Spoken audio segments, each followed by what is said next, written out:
नमस्कार, आप देख रहे हैं स्टैंड टुडे। मैं हूं निशा। पेश है 5 जुलाई 50 खबरें।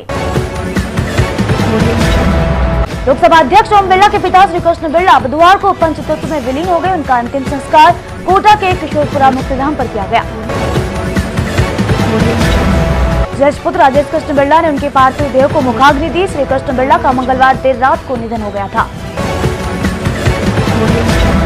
श्री कृष्ण बिरला 90 साल के थे और सरकारी सेवा से रिटायर्ड थे। साथ ही सहकारिता के क्षेत्र में उनका उल्लेखनीय योगदान रहा। यह भी संयोग रहा कि लोकसभा स्पीकर और पिछले 4 दिन से कोटा प्रवास पर थे, इसलिए वह अपने पिता के अंतिम समय में उनके पास ही रहे। ये लोकसभा अध्यक्ष ओम बिरला की लोकप्रियता है कि दुख की इस घड़ी में कोरोना गाइडलाइन के बावजूद अंतिम संस्कार में सैकड़ों लोगों की भीड़ उमड़ पड़ी। अंतिम संस्कार में पूर्व मंत्री व वरिष्ठ बीजेपी नेता राजेंद्र राठौड़, विधायक मदन दिलावर, संदीप शर्मा, अशोक डोगरा, भवानी सिंह राजावत, हीरालाल नागर सहित बीजेपी कांग्रेस के कई नेता और कार्यकर्ता मौजूद रहे। राष्ट्रपति रामनाथ कोविंद, उपराष्ट्रपति वेंकैया नायडू, प्रधानमंत्री नरेंद्र मोदी व गृह मंत्री अमित शाह, रक्षा मंत्री राजनाथ सिंह सहित कई नेताओं ने ट्वीट करके अपनी संवेदनाएं प्रकट की। सहकारिता में सभा नंबर 108 के लिए उनको हमेशा याद किया जाएगा और उनके ही संस्कार है कि आज उनके पुत्र ओम बिरला लोकसभा अध्यक्ष हैं। कोटा ग्रामीण व डीएसपी ने अवैध शराब के खिलाफ कार्रवाई करते हुए हरियाणा निर्मित 25 लाख रुपए की अवैध शराब के साथ एक तस्कर को गिरफ्तार किया है। आरोपी के कब्जे से एक मिनी ट्रक भी जब्त किया है। ट्रक में भरी हुई हरियाणा निर्मित महंगी और अलग अलग ब्रांड की 315 पेटी शराब बरामद हुई है। कोटा पुलिस ग्रामीण की अब तक की यह सबसे बड़ी कार्रवाई मानी जा रही है और डीएसपी प्रभारी राम लक्ष्मण के नेतृत्व में नाकाबंदी कर शराब तस्कर को गिरफ्तार किया। आरोपी मुरली लाखेरी के बड़गांव का निवासी है। फिलहाल पुलिस तस्कर से शराब की खरीद फरोख्त के बारे में पूछताछ कर रही है। बारां के सदर थाना क्षेत्र के नारेड़ा की मालखेत में हुई हत्या की गुत्थी पुलिस ने सुलझा ली है। बड़े भाई ने ही पत्नी से अवैध संबंधों के चलते छोटे भाई को मौत के घाट उतारा था। राममाली की 23 सितंबर की रात अज्ञात जोनी ने धारदार हथियार से गर्दन पर वार कर हत्या कर दी थी। पुलिस पड़ताल में बड़े भाई द्वारा हत्या करने की बात सामने आई है। मृतक दौलतराम गांजे का नशा करता था और उसका चाल चलन भी ठीक नहीं था। उसका अपनी भाभी से ही अनैतिक संबंध हो गया था। बड़े भाई प्रेमचंद माली ने अपनी पत्नी व छोटे भाई दौलतराम को 3-4 बार आपत्तिजनक अवस्था में देख लिया था। वह अपनी पत्नी व भाई को काफी समझाया भी था। केतुनीपुल थाना पुलिस ने कार्रवाई करते हुए आधा दर्जन पिकअप वाहनों में ठूसकर बकरियों को भरकर परिवहन करते हुए 29 लोगों को गिरफ्तार किया। पुलिस ने 6 पिकअप वाहनों को भी जब्त किया। पुलिस की टीम ने आधा दर्जन वाहनों में ठूस कर भरे हुए 248 बकरियों को जब्त करवाया है। नाकाबंदी के दौरान धरागढ़ पैलेस से केतुनीपुल थाना पुलिस ने गढ़ पैलेस के पास नाकाबंदी के दौरान सभी आरोपियों को गिरफ्तार किया। सभी आरोपी सवाई माधोपुर व बूंदी सहित आसपास के इलाकों के निवासी हैं। पूर्व सीएम वसुंधरा राजे की फोटो के साथ विज्ञापन प्रकाशित करवाने के मामले में अभिभाषक परिषद के पूर्व अध्यक्ष सहित 3 वकीलों को परिषद की सदस्यता से निलंबित किया गया है। निलंबित किए गए पूर्व महासचिव जितेंद्र पाठक अब वर्तमान महासचिव के खिलाफ मानहानि का दावा करने की तैयारी में है। अभिभाषक परिषद के महासचिव रामबाबू मालव ने पूर्व अध्यक्ष मनोज पुरी व पूर्व महासचिव जितेंद्र पाठक को वित्तीय अनियमितताओं के आरोप में अभिभाषक परिषद की सदस्यता से निलंबित कर दिया। वहीं पूर्व अध्यक्ष मनोज पुरी ने इन आरोपों को निराधार बताते हुए व्यक्तिगत द्वेष के तहत कार्रवाई करने की बात कही। कामखेड़ा के गुराड़िया कला गांव में दर्दनाक हादसे में 10 वर्षीय किशोर की मौत हो गई। घटना कामखेड़ा थाना क्षेत्र के गुराड़िया कला गांव की है।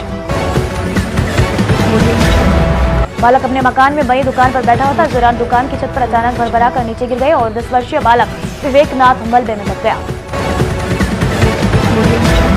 सूचना पर पुलिस और प्रशासनिक अधिकारी मौके पर पहुंचे और ग्रामीणों की मदद से मलबा हटाया गया, लेकिन तब तक बालक विवेकनाथ दम तोड़ चुका था। झालावाड़ पगाड़िया के गुराड़िया कला में नहाते समय एक युवक तालाब में डूब गया। घटना की सूचना उसके साथी विकलांग पप्पू ने ग्रामीणों को दी।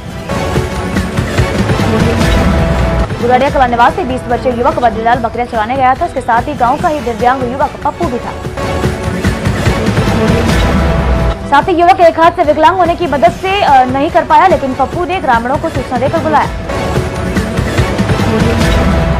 जब तक लोग मौके पर पहुंचे बद्रीलाल पानी में समा चुका था। उसकी तलाश में पुलिस जुटी हुई है। युवक से मारपीट करने वाले 3 पुलिसकर्मियों को सिटी एसपी गौरव यादव ने सस्पेंड कर दिया। हेड कांस्टेबल रामहित, वेद प्रकाश व जीतू ने युवक को मारपीट की थी। कुछ दिन पहले पुलिसकर्मियों ने नाकेबंदी के दौरान कोलीवाड़ा निवासी जाकिर हुसैन बिना हेलमेट के रोका था। चालान बनाने को लेकर उससे मारपीट की थी। कालीसिंध नदी में 2 युवकों के सुसाइड करने के मामले को दूसरे युवक का शव भी बुमाड़ा के पास से मिल गया है। गौरतलब है कि एक दिन पूर्व कालीसिंध नदी की बुमाड़ा पुलिया पर लावारिस अवस्था में एक बाइक, सुसाइड नोट, मोबाइल व पर्स मिले थे। रेलवे कॉलोनी बदाना के पास चौबल नदी में डूबने से 10वीं कक्षा के छात्र की मौत हो गई। मृतक आरके कॉलोनी निवासी 16 वर्षीय अंकित था। अंकित का परिचित लड़का लोडिंग गाड़ी धोने के लिए नहर पर गया था। उसने अंकित को भी वहां पर बुलाया, वो नहाने चले गए और हादसा हो गया।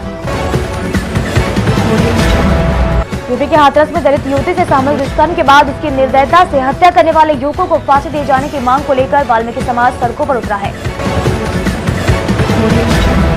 वाल्मीकि समाज ने जिला कलेक्टर को राष्ट्रपति के नाम ज्ञापन देकर आरोपियों को फांसी की सजा दिलाने की मांग की है।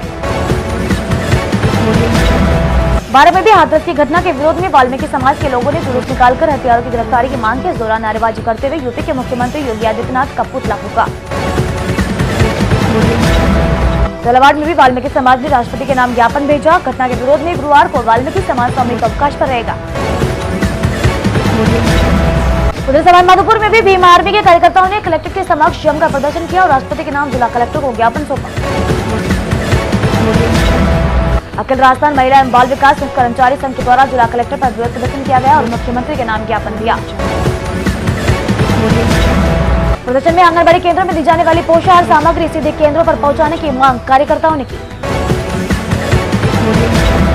पोषण सामग्री डीलर से केंद्र तक लाने में मजदूरी करनी पड़ती है। डीलर से केंद्र तक सामग्री लाने में 500 से 1000 रुपए खर्च हो जाते हैं। पोषण की मात्रा कम होने पर अधिकारियों के द्वारा डांट फटकार की जाती है। ग्रामीणों के सामने महिला समूह के कार्यकर्ताओं को शामिल न होना पड़ता है।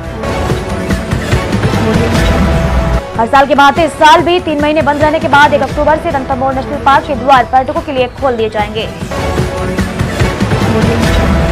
कोविड-19 के चलते वन विभाग के विशेष गाइडलाइन जारी की। इसके तहत वाहनों में बैठक व्यवस्था में सोशल डिस्टेंसिंग का ध्यान रखना होगा।